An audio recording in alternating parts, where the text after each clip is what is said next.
Press coined the phrase English at the crossroads to describe the intersection between composition and computer technology. In our discipline, we have ambivalent feelings.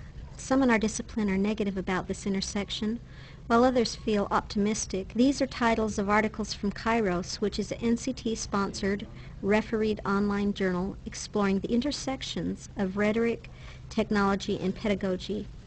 Note the dilemma implied in these titles. Critics like Neil Postman believe technology impairs logical reasoning. He feels it decreases our ability for linear reasoning. For example, I used a web text as part of my review of the literature. It relied heavily on the web tools of hyperlinks. Such tools for instructional technology differ dramatically from textbooks. Some feel books give teachers more control over student outcomes, or at least control over a uniform source. In contrast, in online mediums such as WebQuest, students control their exploration of the material through hyperlinks. Besides criticizing nonlinear approaches, Postman also condemns technology's appeal to sensory stimulus to provoke an emotive response. Accordingly, technology caters to impulse over critical reasoning.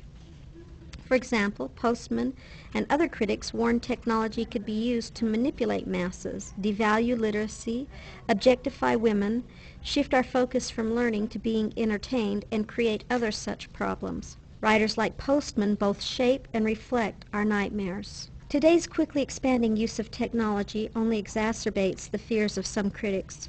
For example, in the July-August issue of the Atlantic Monthly, author Nicholas Carr argues increased use of the Internet has led to decreased concentration and ability to process complex texts. To support his claims, he cited a 2008 study from the University College London entitled Information Behavior of the Researcher of the Future. Currently in the blog Britannica Forum, Your Brain Online, Carr, Burketts, Shirky, Stenger, McHenry, Gorman, and other authors are debating the issue. Additionally, newspapers and magazines are bringing attention to the debate as they quote Carr and others from the blogs. On the other hand, proponents, such as Janet Murray, see computer technology as opening new vistas of communication. Murray foresaw storytelling possibilities such as those in Second Life. Kress and other proponents extol reintegrating our senses in communication mediums, while Kastner and other proponents look forward to powerful digital virtual communities to promote more democratic global sociality. Today, the term Web 2.0 depicts such communication possibilities. The term refers to internet communities linked together in sharing information and collaborating, thus enhancing creative problem solving. Examples of Web 2.0 tools include blogging, wikis, hyperlinking, multimedia programs, and avatars, and others. Examples of Web 2.0 applications include Facebook, MySpace, YouTube, Wikipedia, Flickr, and Second Life communities. The reason we in the discipline of English may feel conflicted about the phenomenon is because it is complex. Let me explain. At this crossroads, computer technology and composition shape one another in a complex relationship. In other words, there are multiple factors meeting at this crossroads. Thus, the relationship compares better to a roundabout metaphor with many streams of traffic instead of a simple traffic intersection. Where we position ourselves at this crossroads will determine the course of our discipline in the future. To address these ambivalent feelings around this complex mutual shaping relationship, I focus on a crucial factor in the mix. I will consider the heuristic assumptions of undergraduate composition instructors who are in the trenches. This factor both shapes and is shaped by the other factors. Thus, my purpose is to explore how computer technology impacts, first, composition or what we teach, second, our instruction methods or how we teach, and thus, third, our professional self-definition or assumptions about who and what we should be. The overarching question I will consider is, what meaning do undergraduate composition teachers derive from our lived experiences?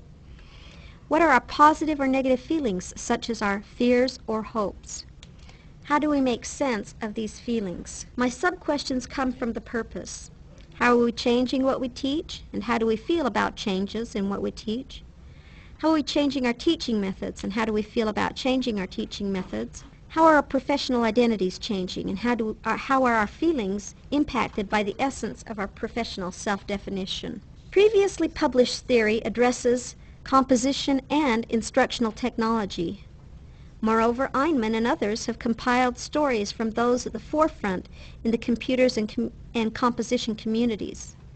Additionally, Colby shares stories representing those of us in the trenches. Still, to justify this study, there is both a gap in the literature and a call for the study. Einman only considers studies from professors leading the computers and composition movement, while Colby describes only the explicit knowledge of those outside the computers and composition community. Furthermore, both Einman and Colby advocate gathering more portraits to create greater insights. Such portraits lead towards purposeful decision through critical reflection. I will use the former research to frame my work. I will use 4 lenses, which are theories in instructional technology, composition pedagogy, qualitative research, specifically mutual shaping relationships, and andragogy, specifically transformative learning. Current research argues for the use of instructional technology that is related to teaching philosophies, promotes democratization, requires scaffolding, and depends more on attitudes than money. The literature shows that composition theory currently emphasizes approaches which are communication-centered, democratic, learner-centered, and process-driven. Linka and Guba stress the value in studying a mutually shaping relationship over a cause-effect relationship. And Selma Smith argues that tacit knowledge is the root of all scientific understanding. Both studies stress that such an approach does not preclude the need for understanding. However, this understanding serves to answer the question, why? As Selma Smith explains, understanding why, which refers to understanding tacit knowledge, requires looking into the unknown. I was forced to face this unknown through my experiences. My experiences included teaching composition as it came to the crossroads. It also included studying composition pedagogies, instructional technology, and andragogy as part of my doctoral program.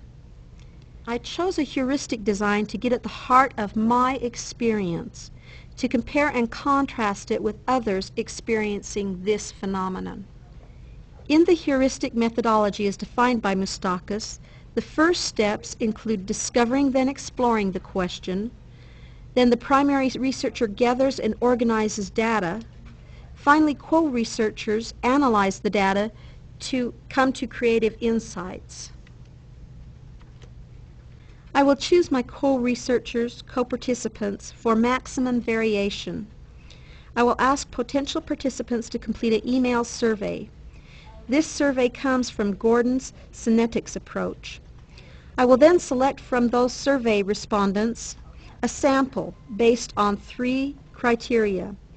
Who has experienced the phenomenon? At what point in their careers did they first experience it? And how do they tend to feel about their experiences? For this last criterion, I will look for participants who represent either end of the continuum, exemplified by Postman and Murray. Those limited to quantitative paradigms may question the neutrality of the heuristic methodology. Nonetheless, this qualitative philosophy resists the need for neutrality. In contrast, researchers work for confirmability. Thus, I can include my own profile among the data. Additionally, I can uncover and discover my heuristics through comparing data about myself with that of others. How does our tacit knowledge impact our use of computer technology in undergraduate composition classrooms? The future of the discipline will be influenced by our hopes and dreams, our fears and our nightmares.